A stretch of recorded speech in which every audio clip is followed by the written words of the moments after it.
अस्सलामुअलैकुम वरहमतुल्लाहि वबरकातुहू। बिस्मिल्लाहिर्रहमानिर्रहीम। रब्बी ज़िदनी इल्मा। डे 2 आपका लेसन है आज का, setting clear expectations and boundaries. हमने पिछले लेसन में बात की थी कि हमने क्लासरूम रूल्स और एक्सपेक्टेशंस बतानी है अपने बच्चों को, अपने लर्नर्स को, अपने मेंटीज को, अपने ट्रेनीज को, जिस किसी के साथ भी हम काम कर रहे हैं। Me Mrs Nahid Arshad Hashmi, mentor and facilitator of teaching and learning, they go hands in hands. हम एक साथ कर रहे होते हैं, टीचर और लर्नर एक दूसरे के साथ सीख रहे होते हैं। हम जो लर्न किया हुआ होता है उसको अनलर्न भी करते हैं और रीलर्न भी करते हैं। और इनमें से बहुत सारी चीज़ें मैं आपको बता रही हूँ कि आप लोग यकीनन करते रहे होंगे, but only for a reinforcement और टर्मिनोलॉजी, एजुकेशनिस्ट टर्मिनोलॉजी जो है वो उसको हम यूज़ करेंगे। Setting clear expectations and boundaries जो हैं जब हम करते हैं तो उसमें हमें एक्सपेक्टेशंस की इंपॉर्टेंस को समझना चाहिए। और उसको कभी भी एक्सपेक्टेशन का बार तो हम रेज करते रहते हैं, लेकिन एज ग्रुप के हिसाब से, एज के हिसाब से, अपने अदारे के हिसाब से, अपने जो इलाका है, जिस इलाके में वो स्कूल है उस हिसाब से, और जो जिस तरह के बच्चे हमारे पास हैं उसके हिसाब से हमें अपनी एक्सपेक्टेशन सेट करनी पड़ती हैं, स्टैंडर्ड सेट करने पड़ते हैं। फिर दूसरे स्टेप में हम क्या करते हैं कि बाउंड्रीज बताते हैं, कि बच्चों की लिमिट्स बताते हैं, अपनी लिमिट्स तैयार करते हैं कि हमारी कहाँ पे लिमिट्स हो रही हैं और क्रॉस हो रही हैं। और बच्चों को ये भी, स्टूडेंट्स को भी ये बता रहे होते हैं, लर्नर्स को ये बता रहे होते हैं कि आपकी बाउंड्रीज कहाँ पे खत्म होती हैं। फिर एग्जाम्पल्स देते हैं हम उससे बार बार बात करके कि उसको अगर उसको एक्सप्लेन करने के लिए। फिर उसको एक और चीज जो हम करनी है, हमने दोनों तीनों चीजें, हमने हो सकता है कि हमने इतनी हाई एक्सपेक्टेशन कर ली कि जिसपे कोई पूरा नहीं उतर सकता, इसलिए मैंने कहा कि पहले ही हमने बहुत थॉटफुली जो है वो एक्सपेक्टेशंस और बाउंड्री सेट करनी होती हैं। लेकिन फिर भी अगर कोई ऐसी बात है तो रिविजिट एंड एडजस्ट। जैसे क्लासरूम रूल्स की मैं बात करती हूँ तो उसमें हम लोगों को क्या होता है कि हमने अगर एक चीज जो पूरी क्लास करने लगी है उस पे वो सेट हो चुका है, एक स्टैंडर्ड हमारी क्लास का, तो उसको स्ट्राइक ऑफ करके स्टार दे दें कि ये this everyone is doing this. अब उसके बाद like taking turns to answer या डिस्कशन में, तो अब उसको हम स्ट्राइक ऑफ करके लिखा रहने दें, स्ट्राइक ऑफ करके वहां पे एक लाइन खींच के वहां पे एक स्टार बना दें कि we all are doing, now we need to add one more expectation into this classroom rules. ठीक है, तो इसी को रिविजिट एंड एडजस्ट कहते हैं। इसमें क्या होता है कि जब हम क्लासरूम एक्सपेक्टेशंस और बाउंड्री सेट कर रहे होते हैं तो इसमें हमारी ओपन कम्युनिकेशन जो है वो होनी चाहिए, बच्चों के जो लर्नर्स हैं हमारे उनके साथ क्वांटिफाइंग एक्सपेक्टेशंस होनी चाहिए कि हम हमारी के, जैसे कि मैंने बताया कि बच्चों के एज के लिमिट के हिसाब से एज अप्रोप्रिएट होनी चाहिए वो एक्सपेक्टेशंस जो है। फिर ये कि हम टाइम लाइन सेट करेंगे कि विद इन अ मंथ हमने ये कंप्लीट करना है अपना ये टारगेट एक्सपेक्टेशंस का, या एक टर्म में करना है, या ये माइलस्टोन्स और टाइमलाइंस हमने सेट करनी होती हैं अपने उसमें। बाउंड्रीज बनानी होती हैं हमने अपने लिए भी और स्टूडेंट्स के लिए भी। और उसके बाद ज़ाहिर है कि वो बाहर ये मैंने उठाया, इसमें लीगल एस्पेक्ट भी होता है। अब तो ज़ाहिर है कि साइबर क्राइम्स का भी मामला आ गया है, तो हम भी इसको लीगल एस्पेक्ट का वो कर सकते हैं।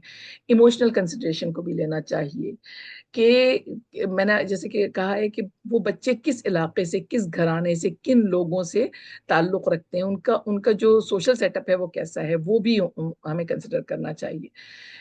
फिर उसके बाद एग्जिट स्ट्रेटजीज होनी चाहिए कि कहाँ पर ये क्या क्या हो सकता है और क्या नहीं हो सकता। इसमें एक और चीज है कि और वही बात उसको हम वो करते हैं कि उसमें एक ओपन कम्युनिकेशन, ऑनेस्टली करनी है वो।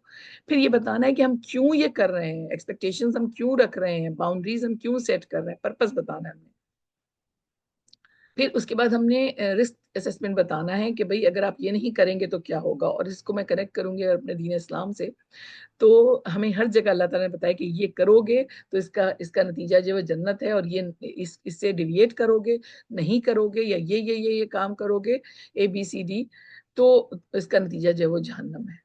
तो ये जो है ना, रिस्क असेसमेंट भी होनी चाहिए उसके अंदर। फिर अपडेट्स होनी चाहिए हमारी रेगुलर, और हमें एक दूसरे की बाउंड्रीज को रिस्पेक्ट करना चाहिए, उसको तोड़ना नहीं चाहिए। देखिए फ्रेंडशिप जो होती है वो बिल्कुल डिफरेंट होती है, और ये एक टीचर और लर्नर का रिलेशनशिप जो है वो बिल्कुल डिफरेंट होता है। जब स्कूल पे हम सब अपनी बाउंड्री सेट कर रहे होते हैं तो arrive and leave at contract time, यानी हमने, अब देखिए कि रेगुलरिटी तो होती है लेकिन पंक्चुअलिटी बहुत से लोगों की नहीं होती, तो वो उसको भी हमने वो करना है। फिर ये कि हमारे पाकिस्तान में तो खैर ऐसा नहीं होता, लेकिन बाहर के ममालिक में ज़रूर ऐसा होता है कि leave school work at school. लेकिन मैं आपको बताऊं कि जो मैंने इस्लामिक स्कूल ए लेवल जो जिसकी मैं प्रिंसिपल रही 7 साल, तो उसमें ये था कि काम जो है ना वो आपको ईमेल्स तक वो नहीं भेजते थे आफ्टर आफ्टर स्कूल टाइमिंग। तो हमें 4 बजे के बाद कोई ईमेल रिसीव नहीं होती थी। वो ईमेल जो है वो मॉर्निंग के लिए शेड्यूल होती थी कि मॉर्निंग में हमें मिलेगी, और फिर सारे काम हमने अपने ड्यूरिंग स्कूल आवर्स ही करने। हर स्कूल नहीं करता ये, हमें बिगनास जो है वो हमें तो 24/7 कहता था, लेकिन ये कि बाज़ इदारे ऐसे भी होते हैं कि आपने ये काम घर पे छोड़ के दे, कोई इमरजेंसी की बात दूसरी है, कोई एकदम से कोई काम आ गया उसकी बात दूसरी, लेकिन एक रेगुलर प्रैक्टिस जो है स्कूल आवर्स के बाद अगर कोई ईमेल या कोई मैसेज आ रहा है तो उसको वो वेट कर सकता है। ये भी अदारे के हिसाब से होता है कि वो अदारा उसको कैसे वो करता है। फिर ये कि बहुत ज्यादा कमिटीज में बहुत ज्यादा चीजों में बहुत ज्यादा ओवर थिंकिंग करके और ओवर डू करने की जरूरत नहीं होती है, क्योंकि उससे बर्न आउट होता है आपका। फिर प्रायोरिटाइजिंग लिस्ट हमारी बननी चाहिए कि इमरजेंसी क्या है और प्रायोरिटाइज करना है 1 to 10, ठीक है, या 1 to 5 ड्यूरिंग द डे। और वीकेंड्स और समर्स आर योर्स, इसमें हम लोग इसको ब्रेक इसीलिए कहते हैं कि हमने ब्रेक करना होता है अपनी जो हमने रूटीन बनाई हुई होती है उसको ब्रेक करना होता है। ये बहुत इंपॉर्टेंट है हमारी मेंटल हेल्थ के लिए, हमारे बच्चों की मेंटल हेल्थ के लिए। एक प्रैक्टिस बताती हूँ जो ट्राइड एंड टेस्टेड है कि फ्राइडे को आके स्कूल से मेरा बैग स्कूल का और बच्चों का बैग जो है वो स्टोर में रख दिया जाता था एज अ सिंबल के फ्राइडे और सैटरडे नो वर्क, सिर्फ फन और फैमिली टाइम। और संडे से नाश्ते के बाद से शुरू हो जाते थे हमारे सारे काम करने जो हमने करना है उसका। तो उससे क्या होता था कि ये जो 1.5 दिन का ब्रेक मिलता था ये बहुत मजे का ब्रेक हो जाता था। फिर हर कोई रिस्पेक्ट करता था कि संडेज इनके बिजी हैं पढ़ाई में और काम करने में अपने। तो ये भी बहुत, और इमरजेंसीज की बात तो बिल्कुल डिफरेंट होती है, लेकिन मैं नॉर्मल प्रैक्टिस की बात बता रही हूँ। जरूरी है कि हम ये ब्रेक्स लें। अब तो हम अपनी ट्रेनिंग में भी ब्रेन ब्रेक्स देने लगे हैं, क्योंकि मेंटल हेल्थ के लिए बहुत जरूरी है। इसके बेनिफिट्स क्या होते हैं अगर हम बाउंड्री सेट करते हैं अपनी और एक्सपेक्टेशन सेट करते हैं। तो बाउंड्री जब हम सेट करते हैं तो हम एक्सपेक्ट कर रहे होते हैं कि दूसरा इस बाउंड्री को फॉलो करेगा, तो इट्स बर्नआउट नहीं होता हमारा। फिर उसके बाद इमोशनल हेल्थ हमारी बहुत अच्छी हो जाती है। उसके अलावा रिलेशनशिप भी इम्प्रूव हो जाती है। और इसके अलावा हमारी जो एक्सपेक्टेशंस होती हैं दूसरों के लिए वो भी पूरी होती हैं। स्ट्रेस हमारा बहुत कम हो जाता है। सेल्फ केयर की कैपेबिलिटीज हमारी बढ़ जाती है। आजकल तो बहुत ज्यादा कोविड के बाद से, उसके दौरान और उसके बाद से बहुत ज्यादा ये चीजें होने लगी हैं कि हमें अपने जो सेल्फ केयर जो है वो बहुत करने की जरूरत है। और दूसरों की भी सेल्फ रिस्पेक्ट भी मेंटेन करें, जिसको खुद ही को कर बुलंद इतना कि हर तकदीर से पहले खुदा बंदे से खुद पूछिए बता तेरी रजा क्या है। सेल्फ रिस्पेक्ट हमारी इतनी होनी चाहिए, खुद ही इतनी होनी चाहिए हमारी। मैं ईगो की बात नहीं कर रही हूँ, मैं सेल्फ रिस्पेक्ट की बात कर रही हूँ। और दूसरों की रिस्पेक्ट करनी है, because respect is earned. Respect you can't demand respect. आप जब किसी की रिस्पेक्ट करते हैं तो आपको मिलती है। और ये ऑटोनॉमी जो है वो हमारी होती है कि हम अपने तौर पर अपना काम बहुत आसानी के साथ कर लेते हैं। इसमें कुछ अपने इफेक्टिव स्ट्रेटजीज करनी है, एग्जॉस्टिंग लिस्ट होगी, बहुत ज्यादा चीजें होंगी, लेकिन कुछ चीजें मैं पिक करती हूँ जो मुझे बहुत रिलेटिव लगती हैं और रेलेवेंट लगती हैं। कि आपने इस्टेब्लिश करना है अपने रूल्स जो हैं वो सबसे पहले पहले पहले डे 1 को ही हम लोग टीचर्स को ये इंस्ट्रक्ट करते हैं कि वो जरूर क्लासरूम रूल्स बना ले बच्चों की मदद से। इसके बहुत सारे तरीके हो सकते हैं जो कर सकते हैं हम। फिर रूल मेकिंग में बच्चों को हम इन्वॉल्व करेंगे, बहुत सारे डिफरेंट स्ट्रेटजीज यूज कर सकते हैं कि हाउ टू इन्वॉल्व देम। फिर उनकी इन्फोर्समेंट के लिए कंसिस्टेंट रहना है। देखिए इसमें कंसिस्टेंसी बहुत इंपॉर्टेंट है। हमने लिख लिया, सॉफ्टवेयर पे लगा दिया और फिर उसको देख ही नहीं रहे हम कि ये ब्रेक हो रहा है या नहीं हो रहा है। मैंने अपने स्कूल में वॉल्यूम भी, चूंकि प्राइमरी स्कूल भी था उसके अंदर, तो बच्चे थोड़ा सा इस मामले में वॉल्यूम कंट्रोल के मामले में थोड़े से कच्चे होते हैं। तो मैंने उसमें वॉल्यूम कंट्रोल का एक कलर प्रिंट करा के तमाम क्लासेस में लगा दी। तो टीचर्स को इंस्ट्रक्ट किया था कि बजाय येल करने के, शाउट करने के और बैंग करने के, आपने जाके सिर्फ दिखाना है कि your voice is reaching to this level. Volume level बता दिया था उसमें। तो विस्परिंग से लेकर और शाउटिंग तक का, तो वो बड़े अच्छे आसानी से पिंटरेस्ट पे मिल जाता है। और वो करके तो उससे बड़ा आसान होता था कि टीचर जब सॉफ्टबोर्ड की तरफ जा रही तो बच्चे समझ जाते थे कि हमारा वॉल्यूम जो है वो हाई हो रहा है। तो कंसिस्टेंट होना है हमने इसके लिए, क्योंकि हम जब उस पर बिलीव करेंगे तो then we are going to follow. और खुद भी हमने जो एक्सपेक्टेड बिहेवियर है वो हमने जरूर शो करना है, मॉडल करना है, because we are role models, lead by example. हमारे एटीट्यूड्स, हमारे बिहेवियर, हमारी लैंग्वेज जो हम बच्चों से चाहते हैं, जैसे हम अपने अपने बच्चों की तरबियत करते हैं, इसी तरह यही तो है कि मुरब्बी और मुर्शिद और तरबियत जो है वो बिल्कुल खत्म हो चुकी है, सिर्फ तालीम रह गई है। और हम ये एक्सपेक्ट करते हैं अपनी इस ट्रेनिंग के थ्रू कि हम भी रोल मॉडल बनेंगे अपने बच्चों के लिए, अपने घर, अपने जाती बच्चों के लिए भी, और अपने स्कूल के और जिस भी इदारे में हम अपने लर्नर्स के लिए रादर।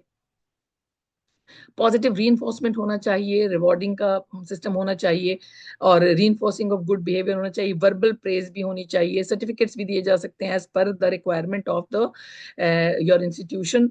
और बच्चों को मोटिवेट करने के लिए कि उन्होंने इन बाउंड्रीज को, एक्सपेक्टेशंस को जो है फॉलो किया है, तो इसको हम जो है करेंगे। फिर उस कॉन्सिक्वेंसेज, पहले तो हमें ये बताया कि आप उनको कॉन्सिक्वेंसेज भी बताएं, तो मैंने तो उसको फौरन, मुझे तो कुरान याद आ गया और अल्लाह के अहकामात याद आ गए कि वो कॉन्सिक्वेंसेज बताता है हमें कि ये करोगे तो ये इसका नतीजा है, और ये करोगे तो इसका ये नतीजा है।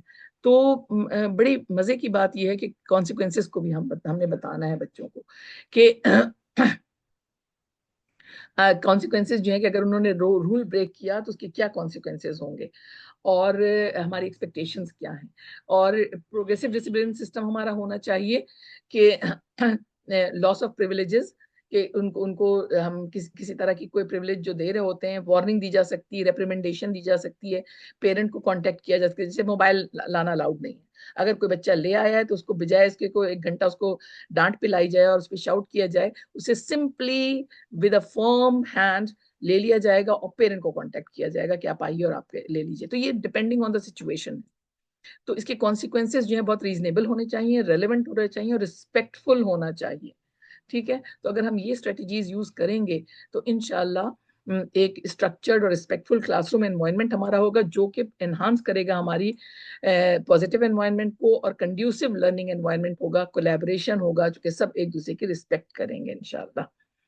तो ये हमारा अल्हम्दुलिल्लाह इसमें बहुत कुछ कहा जा सकता है, बहुत कुछ किया जा सकता है। आप लोग और सर्च कीजिएगा और उसको लीजिएगा। तो मैंने मिनिमल चीजें आपको, बेसिक चीजें बताई हैं, चूंकि ये हमारा लेवल 1 है। लेवल 2 पे फिर हम उसको और भी डिटेलिंग करेंगे इंशाल्लाह, अगर आप लोग जुड़े रहे और हमारे अदारे से और हमारे साथ सीखते रहे तो इंशाल्लाह।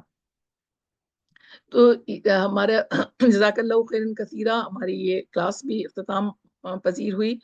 और जज़ाकल्लाहु खैरन कसीरा, दुआ कर लेते हैं। सुभान अल्लाहि व बिहम्दिही, सुभानक अल्लाहुम्मा व बिहम्दिका, अशहदु अन ला इलाहा इल्ला अंता, अस्तगफिरुका व अतूबु इलैक।